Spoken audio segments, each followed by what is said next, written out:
Argentina বিশ্বকাপ জেতার আগে কিংবা এমি মার্টিনেজের স্কাই ব্লুতে আবির্ভাবের আগে একটা কথা সোশ্যাল মিডিয়ায় বেশ প্রচলিত ছিল। মেসি একা কি করবে? অপোনেন্ট হাবে দেখা যেত মেসি হতাশায় দাঁড়িয়ে আছেন।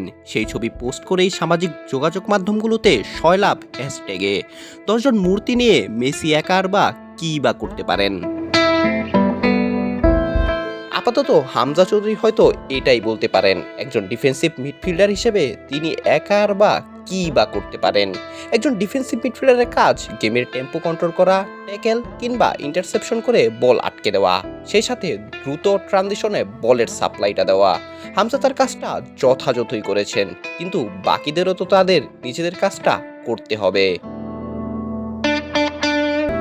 সিঙ্গাপুরের বিপক্ষে বাংলাদেশ মিলে গেছে সেই পুরনো রোগেই, সেই পুরনো গোলখরা ফিনিশিং দুর্বলতা তো আছেই। অথচ স্বাগতিক সিঙ্গাপুরের চেয়ে দ্বিগুণ গোল অ্যাটেম্প্ট নিয়েছিল বাংলাদেশ। যেখানে সিঙ্গাপুর মাত্র 5 থেকে 6টা অ্যাটেম্প্ট নিয়েই গোল বের করে ফেলেছে, সেখানে বাংলাদেশ পুরো ম্যাচে 12-র অধিক অ্যাটেম্প্ট নিয়েও একটা গোল করতে পারেনি। প্রথমার্ধে বাংলাদেশের ফরমেশন ছিল অন পেপারে 5-3-2, তবে সেটা আদতে হয়ে গিয়েছিল 4-4-2।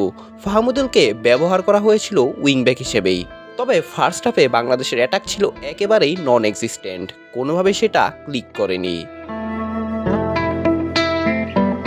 আপফ্রন্টে মোরসালিনের সাথে ছিলেন ফাহিম, তবে দুজনের কেউই প্রপার নাম্বার 9 না, যার ফলে কেউই অপোনেন্ট হাফে বক্সে তেমন কোনো ভালো অ্যাটেম্পটই নিতে পারেননি। হামজা চৌধুরী বক্সের ভেতর বেশ কিছু ভালো পাস দিলেও ফাহমিদুল তা রেডি করতে পারেননি, সাথে বাজে ফিনিশিংয়ের প্রভাব তো আছেই। সেকেন্ড হাফে কোচ কাবরেরা বেশ কিছু চেঞ্জ আনেন। মিরাজুলকে সাবিন করে উঠিয়ে নেওয়া হয় ফাহমিদুলকে, এবং হামজা চৌধুরীকে প্রমোট করা হয় আরও ওপরে। তবে কাজের কাজ তাতে খুব একটা বেশি হয়নি।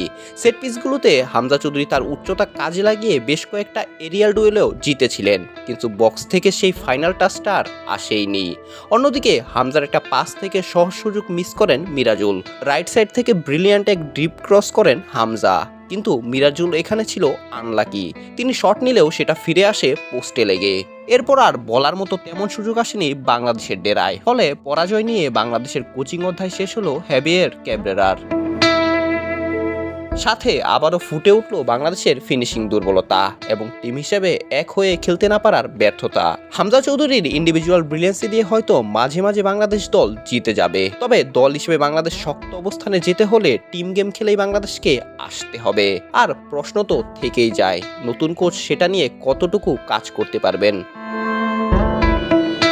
অঙ্কুর গমেজ, বিডি স্পোর্টস টাইম।